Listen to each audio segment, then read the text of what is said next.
Well, welcome to the Salinas Union High School District. It was exciting to hear the diversity in the room. Just real quick, just to check, how many of you are alumni? You don't have to stand up, just raise your hand. Alumni of this school district. Thank you for coming back. We appreciate you coming back to serve in the community. And so, how many of you are in your first year of teaching or first year in your role? Congratulations, welcome to teaching. So a couple things we have in common, just listening to your stories. So first, this is my first year as superintendent in the district. So I'm excited, but this is starting my 26th year in the district. So I worked here for 25 years, and we'll talk a little bit about that here as we go through my PowerPoint. I left the district, went to the Bay Area, and was a superintendent in Jefferson Union High School District in Daly City. And for those of you that are looking for a permanent house, so am I. I sold all of my stuff here. The plan was not to come back. And I learned real quick that life brings you places that you don't expect. And so it brought me back. And so I'm trying to figure out where I'm going to stay permanently as well. So we might be motel mates. So I'm going to talk a little bit about the district that you signed up for. So what I didn't hear as you were going around the room and introducing yourself is I didn't hear anybody say you're here for the signing bonus. So we're going to take all of those back. Didn't hear anybody say you're here for the Chromebooks, but I did hear some people allude to the fact that you're excited that you'll get some technology as part of your journey here in our school district. So we have a school board of 7 in our district, and I'll be working closely with the 7 board members. We'll be coming out and visiting school sites throughout the year, attending different meetings through the year, so you might see myself and some of the board. If you want to get familiar with what they look like, their pictures are on our webpage, and our webpage got an update while I was gone, so it's really exciting to see that update take place. Our executive leadership team, so you met Dr. Baltazar Sabah, she's here somewhere. You all met Mr. Randy Bangs, and I want to just give him a round of applause and his team for putting this together year after year. Thank you, Mr. Bangs. And then Anna Aguillon, who you'll meet, she needed to take a couple days off right before we gear up for the year. So she'll be here later in the week. She's our CBO and our manager. So this is a large district. We're 15,000 kids and growing. Just about 5 years ago, we were about 9,000 kids. So we're growing exponentially right now. And this is a small executive leadership team. So we have a lot on our plates as a group. Our extended leadership team, so on this list, 80% of them are new in their positions this year as well. So I'm having fun coming back as the new superintendent, and I'm finding a lot of new faces. So it'll be exciting for me. The leadership at each of your schools, so first in the high schools, I won't go through all the names because I want to get back on track with time and get through my presentation as well. But in this PowerPoint, we have all of our leadership at our school sites. So the high schools have a principal, 4 assistant principals, an athletic director, and an activities director. And the activities director is a quasi-administrative and / teacher position. Real quickly, so as it was mentioned earlier, we are opening a new high school next year. We're on schedule to open Rancho San Juan High School in the fall of 2018. And for those of you that came in on Boranda, which I'm going to give you a little bit of advice if you're new to the area, avoid Boranda between 4 and 6 o'clock at night. There's a lot of housing in this area, and they haven't figured out yet as a city that we need to widen that street. And so at some point we will, because all of the ag land this direction in the next 5 to 8 years will start development. So another 400 houses or so are headed that direction. So Rancho San Juan, though, if you take Boranda out and you pass Everett Alvarez High School and you look at a diagonal 45 degrees out into the field, you see this monstrous erected building out there. That's the new high school out there. So that will be opening up hopefully to alleviate some of our growth and our overcrowding at our high schools. Our middle schools, they all have a principal and 2 assistant principals. They do have an activities director and an athletic director, but at the middle schools, they're not part of the administrative team per se. And then in the middle says coming soon, Dolores C. Huerta Middle School. So this is a beautiful campus that we're in right now, La Paz Middle School. It's under 20 years of age or so, right? And it still shows really well as a middle school campus. But we're growing, and our elementary feeder districts are growing. So we have the land, and we're finishing the financing and the architecture to build our 5th middle school, which will be a half-mile down veranda and a half-mile out into the fields. And so we'll be breaking ground hopefully in the spring or so, early summer, on that new middle school. So we also have Mount Toro High School has a principal, Richard Moreno. He also oversees Carl Lake Community School, which you'll hear about later. We have a new principal at El Puente. And we have like I said, Mission Trails ROP, the director position's open, and a new director at the adult school. So I also, I always like to recognize the people that put together the start of the school year and the people that support all of our teachers. If you added up the numbers earlier in Mr. Banks' PowerPoint, you would have noticed we have about 1,500 employees. We are the largest employer in the county. And there's a lot of people that put in tremendous effort over the summer to get these places ready to go for the start of the school year. We have an outstanding maintenance staff, clerical staff. Our registrars do a great job getting everybody enrolled over the summer. Some of you might have participated in a scope and sequence team over the summer to get ready. If not, you'll be invited next summer. We have curriculum development teams, instructional coaches, and of course our HR and payroll departments. And our IT and our ed techs are just amazing. 4 years ago, we thought that we should have ed techs in this district, and we put them in place, and we couldn't have hired 2 better individuals to operate that system. I was extremely jealous when I left the district that we didn't have that at the place I went to. So just some of my messaging. So as I said, this is my 27th year as an educator. I worked at every level of the system. I started as a campus supervisor. So those people that walk around with the vests to help kids get to class, that's what I started as 27 years ago. I'm passionate about the process of learning. An innovative thinker and an innovative planner. I'm a people person and a relationship builder. I'm very student-centered, and I'm focused on the achievement of all students. One of the hallmarks of the district that you signed up to come to, some of you said you came back as well, is that the efforts and the vision and focus is truly centered on improving the opportunities for every student. So you'll see these kinds of banners around the campuses with academic performance growth. We make tremendous strides. I was going to do some data with you, but I'm not going to today. But just 6-7 years ago, about 72% of our kids graduated on time, meaning when they started as a freshman, 4 years later, matriculating through the school years, only about 72%. That was the average in the district. Last year, it was 92%. So you can clap for that. And I like to qualify that because we did not lower the requirements for graduation. In 2009, we raised the requirements for graduation. So they are completely aligned with the A to G requirements to get into a UC or CSU. So the school sites, the teachers, the staff are doing tremendous work to help focus on making sure every student has that opportunity to be successful. I've been a community participant and servant of this community. I've been an athletic coach in the community. Part of my background in this district is I worked at El Sal for 12 years. And I was a coach in the district, a high school baseball coach for 15 years. And then I became a teacher and then an assistant principal. And for 6 years, I was a principal at Alisal High School. Loved every day of it. Still have a lot of great relationships from people that I worked with there. And then I was associate superintendent for 4 years after that.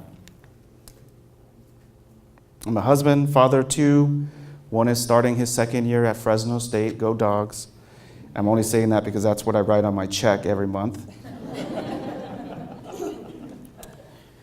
My daughter she finished her master's degree from Georgetown, and there was no way I ever thought that she would be a teacher. I thought my son would be a teacher. He's so much better with kids. But she entered a credential program, so she'll be teaching in one of our elementary schools here in town. So I'm excited for her. which means I'll have more work to do at home now, mentoring her through teaching as well. I've been a coach, mentor, confidant, and I'm a lover of life. And if you don't love life, then it's difficult to do anything else, because this job is extremely rewarding, and this job can be extremely stressful as well. But you have to love what you do. My commitments to this district have been being mindful of tradition and history, being that I've been here for so long, I understand what that is. Been focused on growth and not becoming complacent, but getting better at what we do every year.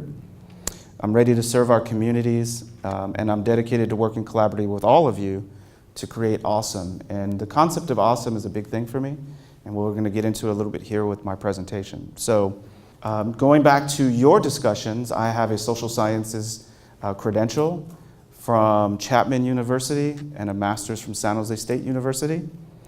And I never taught social studies, I taught health. So, which dates me because that means there was a time when you could teach anything really with an emergency. Not anymore. So some affirmations I have of our school district: our students want to learn. I put that at the top because you're gonna find that. If you've never worked a day in our building, you're gonna realize that our students want to learn. You may at times feel disheartened by a student's pull from you, wanting more from you than you're willing to give. That doesn't mean they're being defiant. That means you and that student need to figure out a way to ensure that they can learn, because they want to learn. They come to your classrooms eager and ready to learn. There's great people in our district that are committed to our students. Our board strives to be great. From time to time, you may not hear that in the news because they're elected officials. And as I was sitting and listening this morning, I was looking at these beautiful pillar posters around the room, and you don't have to read them thoroughly now, but as you do, I wonder if we sent a copy of those to the White House right now, if that would have any impact. So our board are elected officials though, and so sometimes they have diverse opinions, etc., but they are all committed to us being great. Our schools are very proud of their traditions, and we have very distinguished programs. When you get to your school in the next few days and you meet your staff and your principals, everybody's going to start instilling in you the sense of pride in your school. How proud it is to be a Viking or a Trojan or a Spartan, whatever your mascot will be, right? So people are very traditionally excited and proud of where they're from. We have Olympians. Mr. Banks talked a lot about the different people that have been successful. But we do have trailblazers that have come out of our classrooms, that have done exciting things. But we are also challenged right now by increasing enrollment, which is different than a lot of places in the state that are decreasing enrollment. So our challenge with increasing enrollment is just losing space. So some of you that are psychologists, speech therapists, nurses, other support staff, we're doing our best right now to find you places to call home in the school buildings, because we are challenged by space right now. Like I said, we're building a new high school and a middle school's coming. We still have some work to do on delving into building workforce housing. So you hear it across the state, so I'll be working with the board to start looking into workforce housing. And our budget is in a solid position, but we're also challenged, by things ahead of us like federal and state funding, as well as this huge impact the state has on STRS and PERS. And so, but we do really well here. My focus, you heard a little bit about it in Mr. Bang's, one of his slides earlier, is aligning resources to focus on college and career readiness for all students. So this is a drum that I like to beat a lot with. We focus on getting every kid to graduate A to G, ready to go to a CSU or UC school right out of high school. However, the data across the state shows 60% of the kids or so do not qualify, which means they need to have opportunities as well. Whether that's developing an articulation of streamlining students into Hartnell Community College, or whether that is preparing them with industry certificates through our ROP program that allow them to go out and start working right away until they figure out the value of schooling. Our job really is to make sure that we're focused on both ends of that, college and career. So we'll be beating on that drum a lot this year. We're going to implement strategies to improve academic achievement for all students, implement a budgetary strategic plan, implement models to improve communication and customer service, to include the uses of social media, blogs, and technology. Who's a blogger in here? Nobody. Nobody, okay, one person. I think there's other people that just don't want to admit it, right? Okay, so, all right. How many use social media? Facebook, Tumblr? I'm out of date with that. My daughter's a social media expert, has a degree in that field, and she always says to me, Dad, you're like way behind the times. I get it. So show me and I'll learn. So we're gonna start looking at better ways to use social media. Everett Alvarez School just launched their Eagles Flying High Twitter page last week or something like that. So I will just say that, as we get into the week and down the road, if you're new to teaching, scrub your Facebook sites, scrub your social media sites. The first time a parent's upset with you, they're going to find you online, and then they're going to call Mr. Bangs or I and say, why do you have this teacher working for you? So scrub them. Find the stuff that shouldn't be on there. We're also going to implement innovative programs to attract other employees to our district. So there's about 95 or so people this year, and so our goal really is to reduce this number so that we don't have the kind of turnover that we've had in the district, and we know there's reasons for that. It's not just people aren't staying with the profession. We know part of it is finding homes, finding permanent places to live. So we have some work to do on that piece, and being innovative is part of it. This is an innovative process as well. I believe, is this the 9th year, 8th year of the new teacher orientation? At least. Yeah, at least. So, and it's just gotten better and better every year, so it's exciting to be here. My expectations, so these are the expectations I've communicated with the leadership teams as well as the Board of Education. Learning will be the focus of our efforts. We'll be forward-thinking, planning, and acting with a can-do attitude. We will foster the mindset of students towards believing in their future. So this is an important thing for me because my years of being a principal and then after that, I've seen a lot of our students disconnect on why education may or may not be important in their long-term as they progress through life. And we're challenged because of the things that students have at their fingertips, right? So our mission statement at the end, it says to be a productive citizen in a global society. And so this is the global society, right? So how do we ensure that they're going to be productive in using these kinds of things long term, as well as they don't think they need to go to college anymore, not all of them, but some of them, because they see things online that show them people making lots and lots of money and not having to go to college to do it. When I moved here, almost 14 months ago, when I moved to the Bay Area, I was looking for a place to rent in a little town called Millbrae, which is just west of the airport. And I did like many of you. I went on Craigslist, and I looked at apartment listings, I looked at home listings, and found a home. My wife and I went out to view the home. It was very pricey, but it was space. I needed some space. Unfortunately, I moved from here where I had space to the Bay Area where there's no space. In fact, there's no parking in most places. And so this had some space, so we went to this house in Millbrae and knocked on the door, and a young man opened the door, and I immediately said, can I talk to your parents? We're here to look at the house. And he said, it's not my parents' house, this is my house. And he had to be, in my mind I was already being judgmental, I was doing some bad things. And I was saying, really? Okay. And so then a young woman walked out and she said, yeah, he and I are married, we live here together. And so being that I'm a superintendent, I like to ask people what they do and how does that connect with what we do? Because for me, that's more information for us to be able to do our job better as well. So I said, well, what do you do? Because this is a beautiful home. And he said to me, and behind him were these two very large TV monitors, probably like 30-inch TV monitors next to each other with two computers on both sides and headsets. And I immediately said to him, what do you do? And before he can answer, I answered for him. And I said, are you a gamer? Right? And he says, no, I'm not a gamer, I'm a coder. And he said, I'm 25 years old, my wife's 24, we just sold our first business with 90 employees. I developed a software package that runs this industry for this group of people who are all investors in their own company, and I sold it and I have a residual income from that company for life for 12%. And I'm opening another business, we're moving to LA.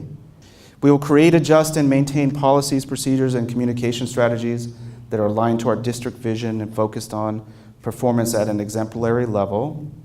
We will collaboratively develop and purposefully communicate goals aimed at continuous improvement when we will be results-oriented. You'll hear that from your principals. We will embrace change when and where it's needed. So I'm not somebody that's going to create change just to create it. There's a lot of great things we already do in this district, and you'll be experiencing them this week. And we will develop together as a school district and not be a district of schools, meaning we have 12 sites. We don't want them all doing their own thing. We're all in this together.